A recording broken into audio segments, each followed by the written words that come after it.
Today, we're defining common music publishing terms such as mechanical royalties, sync licenses or synchronizations, and the role of performing rights organizations or PROs.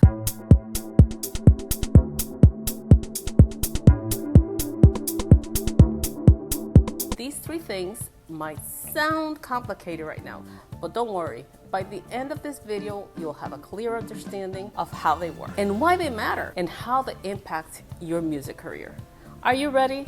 Let's go. First up, we have mechanical royalties. These royalties are payments you get whenever your music is physically or digitally reproduced. That means that every time your song is streamed on platforms like Spotify or Apple Music, or when someone buys a vinyl record or a digital download, you get a mechanical royalty. For example, let's say you release a song on Spotify. Each time someone streams that song, a tiny royalty is generated. Now, these can be small amounts per stream, but they add up over time. Specifically, if your song gets a lot of traction. You often convey in a contract with a music publisher the right to collect your mechanical royalties. Pro tip, a performing rights society will not collect your mechanical royalties, as we will see later. You need to sign with a music publisher to collect these funds for you, domestically and internationally. Let me tell you, if I had a penny for the number of times that I get someone asking me,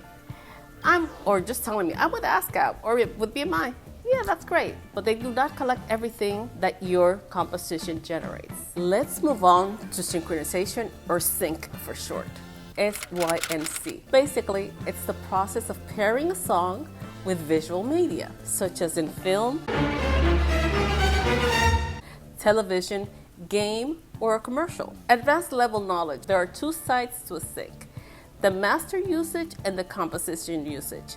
For example, if you make a cover of Yesterday by the Beatles, which is written by Paul McCartney and John Lennon, well, you own that master recording and you can license it to any third party.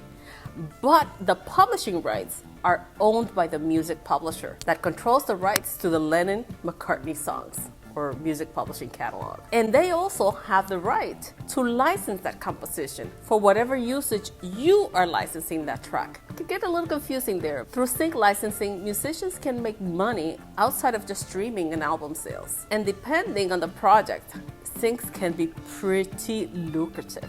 Do you know that the fee for a song used in a Super Bowl ad can range from $100,000 to over $1 million, depending on the song and its usage rights? There's no set rate for sync. You and your publisher will negotiate based on the rights requested, the territory, for how long, media, and a host of other criteria that will be used to determine how much to charge for the use.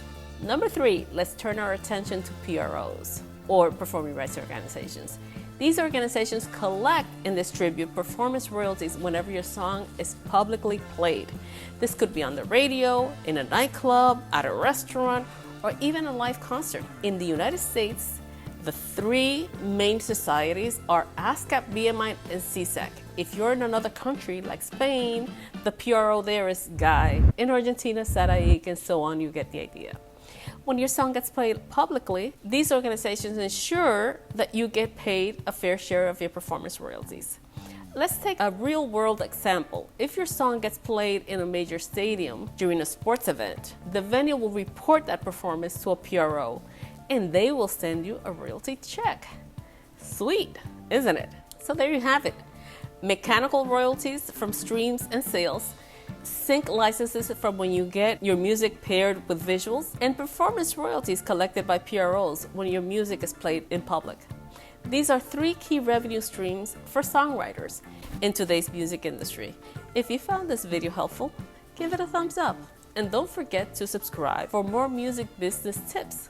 Also, let me know in the comments if you've had any experience with sync deals or collecting royalties or not collecting your royalties. It's always cool to hear from you all. Visit marialozano.net to schedule a one-on-one appointment with me.